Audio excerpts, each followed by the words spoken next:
Okay,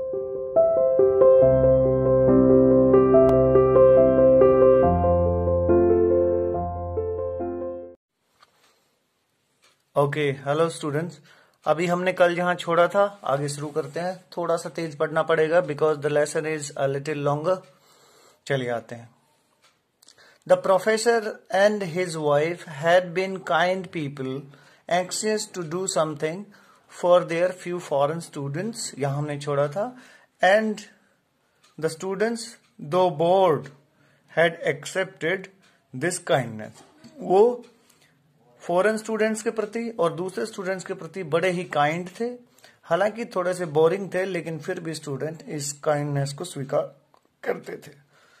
सदाव had often told Hannah how nearly he had not gone to Professor Harley's house that night. सदाव ने हाना को बताया कि वो professor Harley के घर उस रात कितनी नजदीक तक चला गया था, उस रात कैसे पहुंचा। The rooms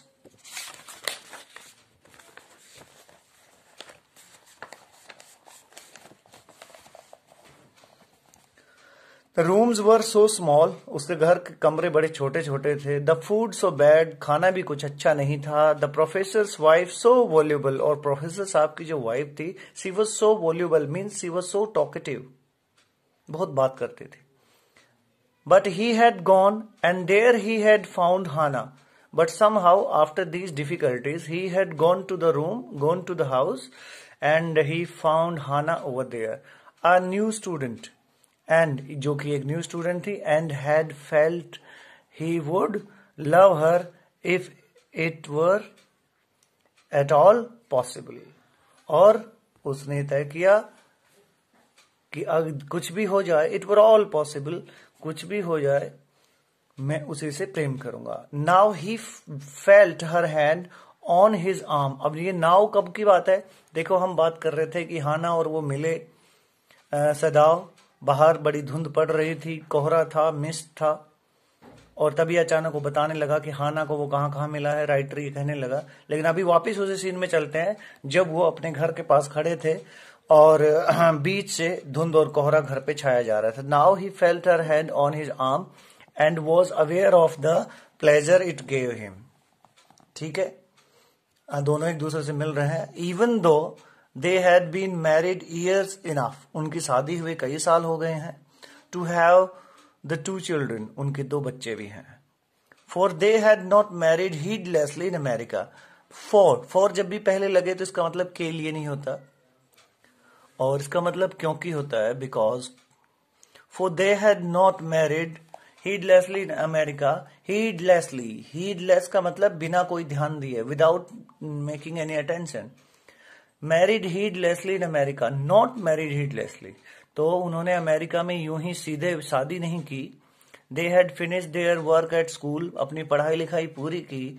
and had come home to Japan, और दोनों जापान वापस आ गए। सदाव के बारे में तो आपको बताया ही गया है। 8 साल पढ़ के आया, सर्जरी पढ़ के आया, एक्सपर्ट डॉक्टर था। पिताजी की मृत्यु से पहले वो बहुत अच्छा साइंटिस्ट भी बन गया था, क्योंकि वो एक ऐसी दवा तैयार कर रहा था जो घाव को पूरी तरह से साफ कर दे, एक भी जर्म, एक भी वायरस उसमें ना बचे।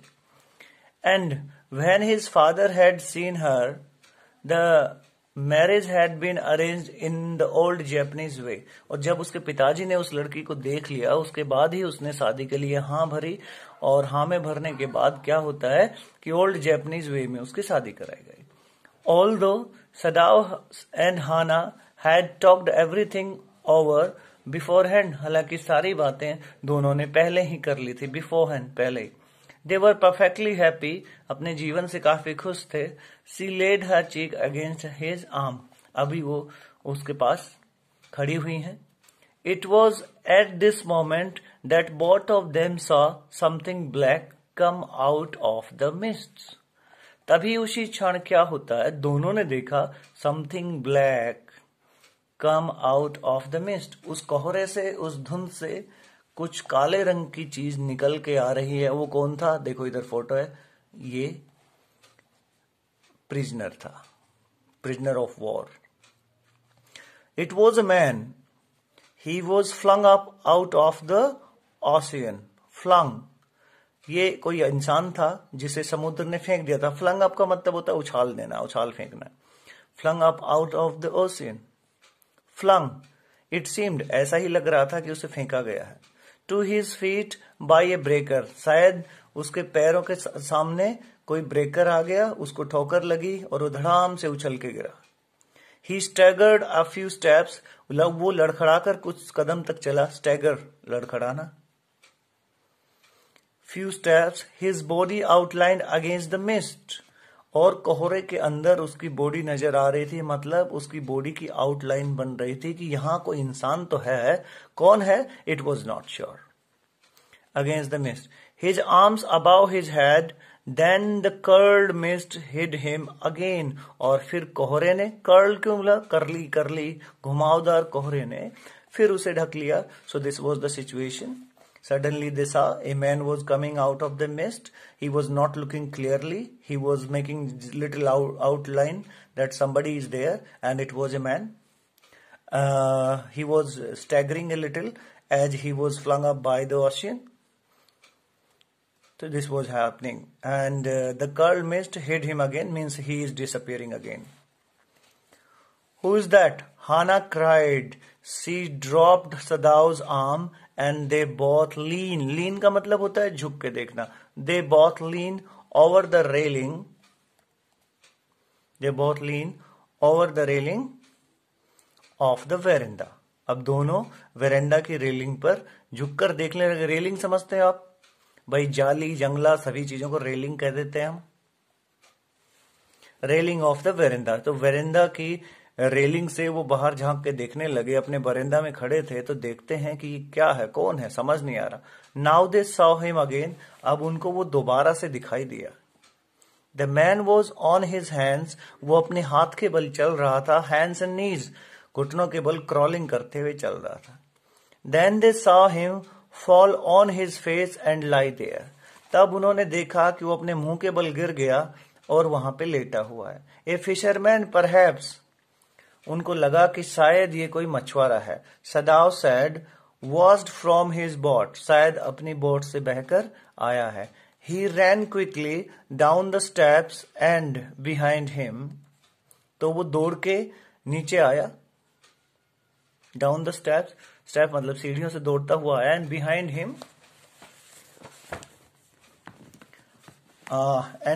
Him, Hana came, her wide sleeves flying. उसके पीछे पीछे उसकी वाइफ हाना आती है जिसकी वाइड स्लीव्स उड़ती हुई आ रही हैं. वाइड स्लीव्स पहले बता चुके हम. हैवोरी एक यूनिफॉर्म है, किमोनो एक यूनिफॉर्म है, हाँ एक ड्रेस कोड है उनका. Her wide sleeves flying a mile or two away on either side there were fishing villages. दोनों ही तरफ, इस चट्टान के, इस घर के, इस समुद्री बीच के दोनों ही तरफ 1-2 किलोमीटर तक कुछ घर थे. But there was only the bare and lonely coast. But here was only the bare and lonely coast. अब ये एकमात्र अकेला कोस्ट था, तट था. डेंजरस विद रॉक्स, चट्टानों से भरा हुआ. The surf beyond the beach was spiked with rocks. The surf beyond the beach, beach के दूर. बियॉन्ड का मतलब होता है पहुंच, समुद्र से बाहर. Beyond the reach was spiked with rocks. अब जब सर्फिंग करना हो तो इन चट्टानों से थोड़ा सा दूर, इस बीच से थोड़ा सा दूर ये जो रॉक्स थी ये स्पाइक थी. स्पाइक्ड विद रॉक्स, स्पाइक का मतलब कांटा होता है, मतलब बड़ी ही नुकीली चट्टानें थी इस बीच के ऊपर सर्फिंग करने के लिए. Somehow the man had managed to come through them. और किसी न किसी तरह से आखिर उनके बीच से ये इंसान बच निकला. He must be badly torn. जरूर वो पूरी तरह से torn फट गया होगा, अर्थात he must be injured seriously because he had come through the spiked rocks and it was highly dangerous. They saw when they came toward him. जब वो उसकी तरफ चले तो उन्होंने देखा that indeed it was so, कि सचमुच ऐसा ही था. Indeed मतलब सचमुच, कि सचमुच ऐसा ही था. ऐसा ही कैसा ही? कि वाकई में उसे समुद्र ने फेंक दिया था. The sand on one side of him had already a stain of red soaking through. The sand on one side of him, sand का मतलब मिट्टी, रेत होता है। तो जब वो वहां लेट रहा था या पड़ा था तो उसके एक साइड की मिट्टी had already a stain, एक दाग बना हुआ था, stain of red soaking through। तो वहां पर जैसे कि खून को एक जगह ने एब्जॉर्व कर लिया, चूस लिया, इस तरह का दाग बना हुआ था। He is wounded, सदाव exclaimed, चौंकते हुए सदाव बोले, अरे इसको तो चोट लगी है। He made haste to the man, वो दौड़कर उस आदमी के पास आया, who lay motionless, जो बेहोश पड़ा था। His face in the sand, उसका मुंह या उसका सर पूरी तरह से मिट्टी में धंसा हुआ था। An old cap stuck to his head, एक पुरानी सी टोपी उसके सर में धसी हुई थी, फंसी हुई थी। Soaked with sea water, soaked मतलब गीला हो जाना होता है, तर हो जाना होता है। Soaked with sea water. He was in wet rags of garments, rags का मतलब फटे पुराने चिथड़े, wet rags of garment, उसके कपड़े पूरी तरह से फटे पुराने थे। सदाव stopped, वहीं पे सदाव रुक गया। हाना at his side, वहां जाकर हाना उसके बाजू में खड़ी हो गई। and turned the man's head, और उस आदमी का चेहरा अपनी तरफ घुमाया। They saw the face, उन्होंने उसका चेहरा देखा। ए व्हाइट मैन, उन्होंने देखा कि कोई गोरा आदमी है। हाना विस्पर्ड, हाना फुसफुसाते हुए बोली कि ये तो कोई अंग्रेज है, व्हाइट आदमी है।